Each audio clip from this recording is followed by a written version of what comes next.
Hello मित्रों, आज हम एसएसबी ऑनलाइन क्लास में हमारा राजस्थान अध्ययन कक्षा 7 भाग 2 का पाठ 1 पढ़ने वाले हैं।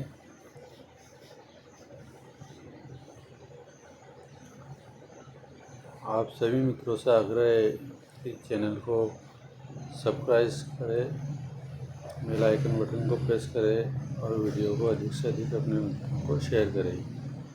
पाठ 1।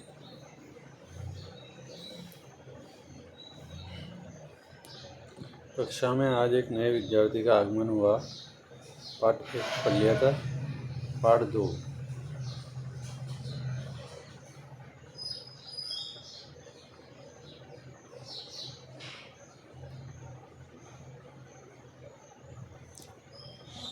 खनिज एवं ऊर्जा संसाधन। प्राकृतिक संसाधनों में खनिज संसाधन महत्वपूर्ण है। कौन सा संसाधन महत्वपूर्ण है? खनिज संसाधन। राज्य में विभिन्न प्रकार के खनिज पाए जाते हैं। हमारे दैनिक उपयोग में आने वाली अनेक वस्तुएं खनिजों से प्राप्त उत्पादों से ही निर्मित होती है। औद्योगिक विकास के लिए खनिजों की उपलब्धता क्या होती है? महत्वपूर्ण होती है। खनिज एक निश्चित रासायनिक संगठन वाले भौतिक पदार्थ होते हैं। निश्चित रासायनिक संगठन, याद रखना, निश्चित, जिन्हें खदानों से खोद कर निकाला जाता है। सीसा, जस्ता, चूना पत्थर, अभ्रक, कोयला, तांबा, लोहा, ये खनिज तेल, ये सभी रासायनिक संगठन, निश्चित रासायनिक संगठन से बने भौतिक पदार्थ है और जिन्हें खोद कर निकाले जाते हैं।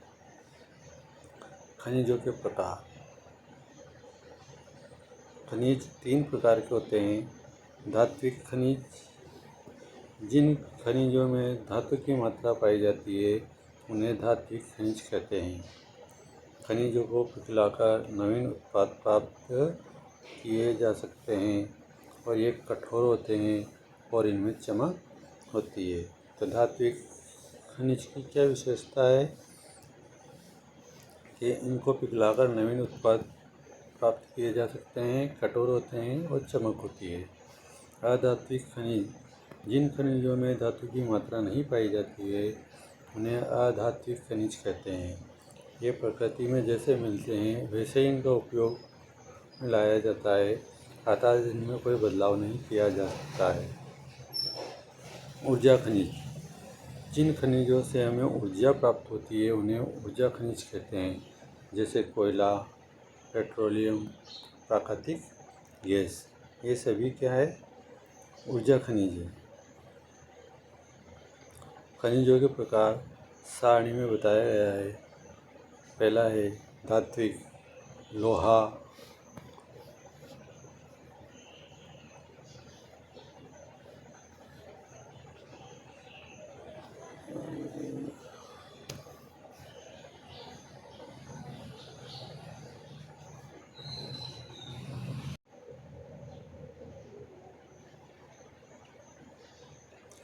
धात्विक खनिज में लोहा, अयस्क, मैग्नीज, सीसा, जस्ता, चांदी, तांबा, और अधात्विक खनिज में चूना पत्थर, जिप्सम, संगमरमर, अभ्रक, फॉस्फेट, घिया पत्थर, नमक, बलुआ पत्थर इत्यादि अधात्विक खनिज में आते हैं। और ऐसे ही ऊर्जा खनिज कौन कौन से हैं? कोयला, खनिज तेल एवं प्राकृतिक गैस। राजस्थान का वोलेस्टोनाइट, जास्पर, सीसा, जस्ता इत्यादि खनिजों में एकाधिकार है। तो प्रश्न यहाँ से आएगा कि ऐसे कौन से खनिज है जिसमें राजस्थान का एकाधिकार है? वोलेस्टोनाइट, जास्पर, सीसा, जस्ता। संगमरमर, ग्रेनाइट, पोटास्टोन, बलुआ पत्थर, चांदी, जिप्सम, रॉक फॉस्फेट, कैल्साइट, बाल क्ले, घिया पत्थर, तांबा आदि के उत्पादन में राज्य अग्रणी है। यानी कि आगे हैं। खनिजों की उपलब्धता एवं उत्पादन में राजस्थान का अरावली पर्वतमाला क्षेत्र सर्वाधिक महत्वपूर्ण है। सबसे ज़्यादा अरावली पर्वतमाला में खनिज पाया जाता है। देश का अधिकांश सीसा जस्ता राजस्थान में ही उत्पादित होता है और उसके उप उत्पाद के रूप में कौन है? चांदी। कैडमियम भी प्राप्त होता है। देवारी उदयपुर में जस्ता शोधक संयंत्र तथा चंदेरिया चित्तौड़गढ़ में सीसा जस्ता शोधक यंत्र स्थापित है। तो प्रश्न आ सकता है, जस्ता शोधक संयंत्र कहाँ स्थापित है? तो देवारी उदयपुर में। और सीसा जस्ता शोधक यंत्र कहाँ स्थापित है? चंदेरिया चित्तौड़गढ़ में। खनिज संबंधित जिले एवं उनका उपयोग तालिका में विवरण देखेंगे। खनिजों का नाम, खनिज संबंधित जिले और उन खनिजों का क्या उपयोग है।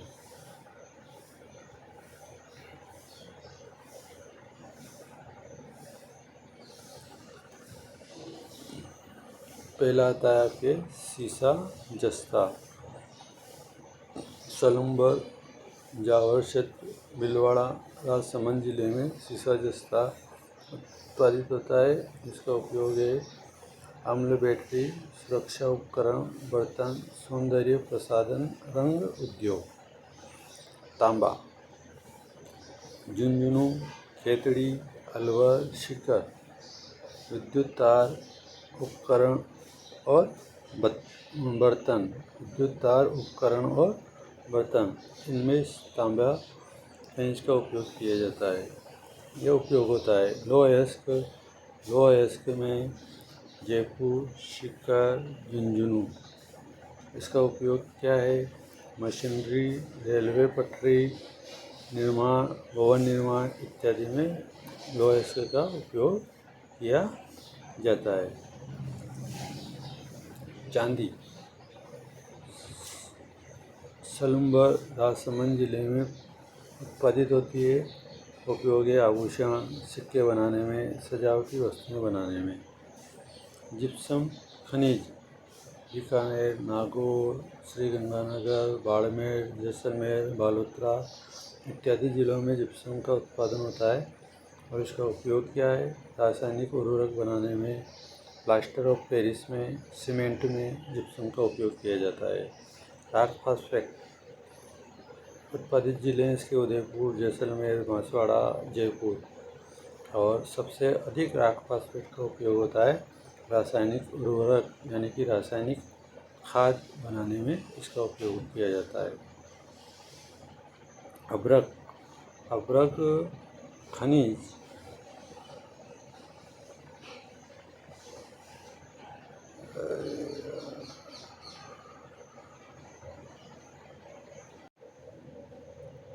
खनिज उत्पादित जिले इसके भीलवाड़ा कौन है?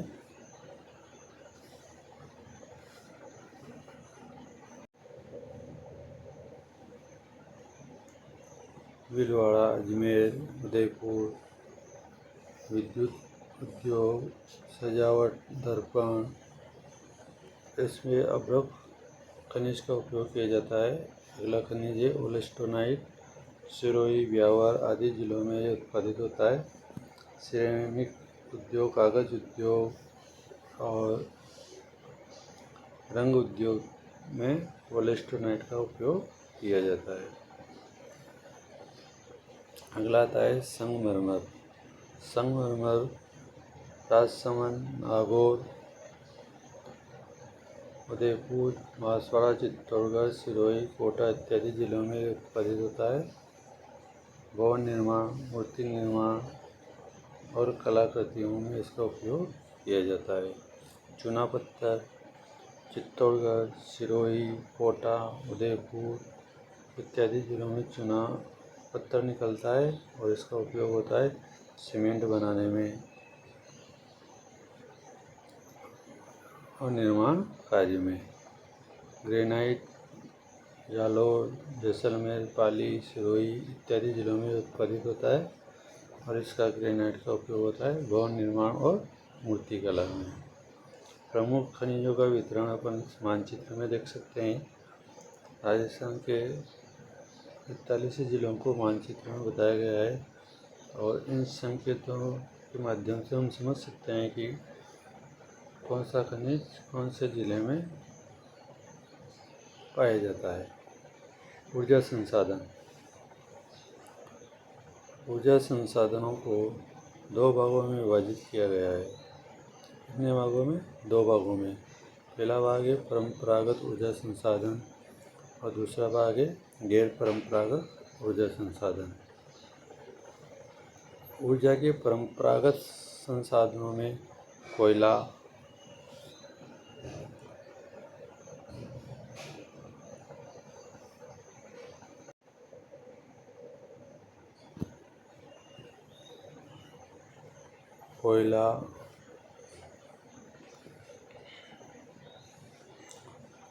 खनिज तेल, प्राकृतिक गैस इत्यादि आते हैं। एक बार उपयोग में लेने पर सदा के लिए समाप्त हो जाते हैं, यानी इनका दोबारा निर्माण नहीं होता है। ऊर्जा के गैर परंपरागत संसाधनों में परमाणु ऊर्जा, पवन ऊर्जा, सौर ऊर्जा इत्यादि आते हैं और इनका उपयोग बार बार किया जा सकता है। अर्थात दोनों में अंतर क्या है कि जिन ऊर्जा संसाधनों का हम परंपरा से उपयोग करते आ रहे हैं उन्हें परंपरागत ऊर्जा संसाधन कहते हैं और जिनका परंपरा यानी कि प्राचीन समय से उपयोग करते नहीं आ रहे हैं उन्हें गैर परंपरागत ऊर्जा के संसाधन कहते हैं। ऊर्जा के परंपरागत संसाधन कौन कौन से हैं पढ़ेंगे। सबसे पहले आता है आपके कोयला। कोयला 4 प्रकार का होता है: एंथ्रासाइट, बिटुमेन्स, लिग्नाइट और पीट। इसमें से एंथ्रासाइट कोयले का उत्तम किस्म का होता है, सबसे उत्तम किस्म का कोयला माना जाता है एंथ्रासाइट। राजस्थान में लिग्नाइट कोयला पाया जाता है।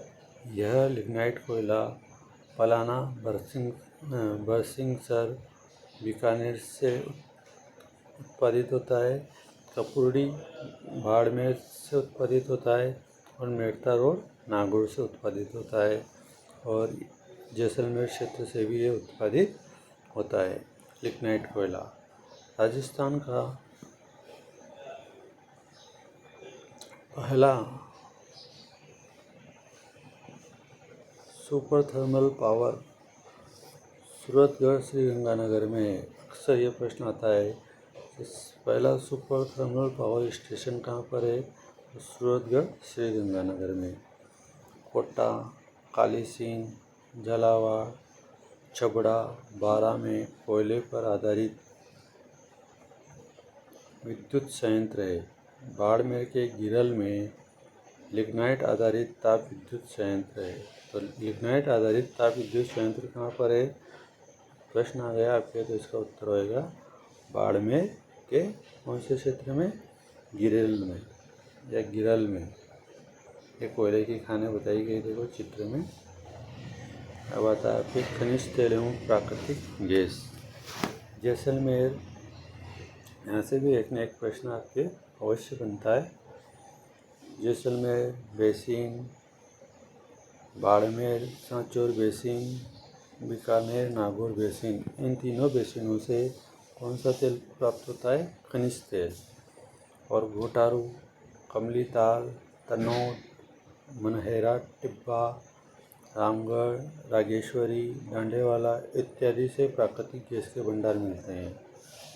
सादेवाला जैसलमेर, बागेवाला बीकानेर, ऐश्वर्या, मंगला, बाड़मेर में खनिज तेल पाया जाता है। जैसलमेर में रामगढ़, बारा में अंता, ये इम्पोर्टेंट है। जैसलमेर में रामगढ़, बारा में अंता, धौलपुर में प्राकृतिक गैस आधारित विद्युत गृह है। पंचपत्रा, बालोतरा रिफाइनरी को अपन राजस्थान की मानचित्र में देख सकते हैं। ये रिफाइनरी लगी हुई है तेल शोधक करने के लिए। बाड़मेर में। पंचभद्रा बालोतरा। ऊर्जा के गैर परंपरागत संसाधन। सबसे पहले आते हैं गैर परंपरागत संसाधन में जल विद्युत। जल विद्युत का ऊर्जा संसाधन में प्रमुख स्थान है। राजस्थान में चंबल नदी घाटी परियोजना के अंतर्गत गांधी सागर, राणा प्रताप सागर से जल विद्युत उत्पन्न की जा रही है। बांसवाड़ा जिले में माही बजाज सागर परियोजना से भी जल विद्युत की प्राप्ति हो रही है। कुछ बहुउद्देशीय नदी घाटी परियोजनाओं से भी राजस्थान को विद्युत उत्पादन में हिस्सा प्राप्त हो रहा है, जैसे भाखड़ा नागर और व्यास परियोजना। अब आता है आपके परमाणु ऊर्जा। रावतभाटा परमाणु ऊर्जा संयंत्र देश का दूसरा परमाणु विद्युत संयंत्र है, जो चित्तौड़गढ़ जिले में रावतभाटा में स्थित है। यह पहला अत्याधुनिक तकनीकी एवं प्रौद्योगिकी से बनाया गया संयंत्र है। राजस्थान की दूसरी परमाणु ऊर्जा परियोजना का शिलान्यास कहाँ पर हो रहा है? बांसवाड़ा जिले में। तो ध्यान रखना, दूसरी परमाणु ऊर्जा परियोजना बांसवाड़ा में, और पहली कहाँ है? राजस्थान के रावतभाटा चित्तौड़गढ़ जिले में। देश की दूसरी और राज्य की प्रथम। पवन ऊर्जा। राजस्थान का भौगोलिक स्वरूप एवं जलवायु पवन ऊर्जा के लिए सर्वाधिक उपयुक्त है। वर्तमान में जैसलमेर, प्रतापगढ़, जोधपुर, बाड़मेर, बालोतरा जिलों में पवन आधारित विद्युत गृह स्थापित है। ये देखो, ये तो रावतभाटा का परमाणु केंद्र देख सकते हैं अपन चित्र में, परमाणु केंद्र, और ये पवन आधारित पवन चक्कियाँ, और ये नीचे दे रखा है आपके बायोगैस संयंत्र। राजस्थान में पशुपालन प्रमुख व्यवसाय होने के कारण बायोगैस संयंत्र लगाए गए हैं। उदयपुर, जयपुर सहित अनेक जिलों में छोटे छोटे बायोगैस संयंत्र स्थापित किए गए हैं। राजस्थान सरकार द्वारा बायोगैस संयंत्र स्थापित करने हेतु अनुदान भी दिया जाता है और उसका उपयोग घरेलू ऊर्जा के रूप में भी हो रहा है। सौर ऊर्जा, यहाँ से एक प्रश्न बनता है मोस्ट इम्पोर्टेंट। राजस्थान एक गर्म प्रदेश है, अतः सौर ऊर्जा का अधिकतम उपयोग संभव है। इससे सौर ऊर्जा उत्पादन की संभावना क्या हो जाती है? बढ़ जाती है।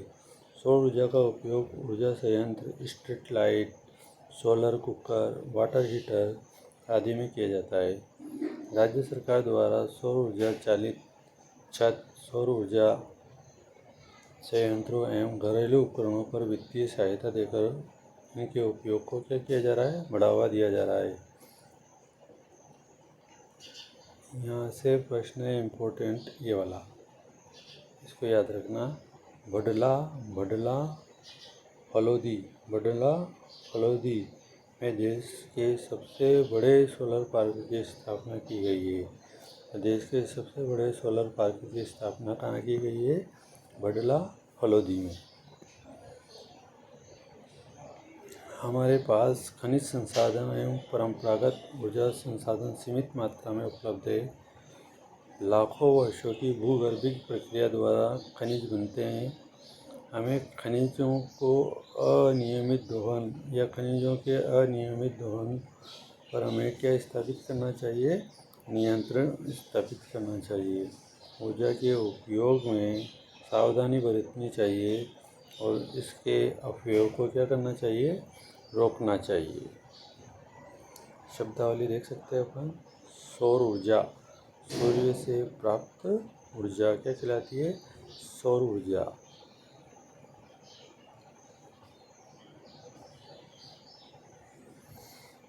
Thank you.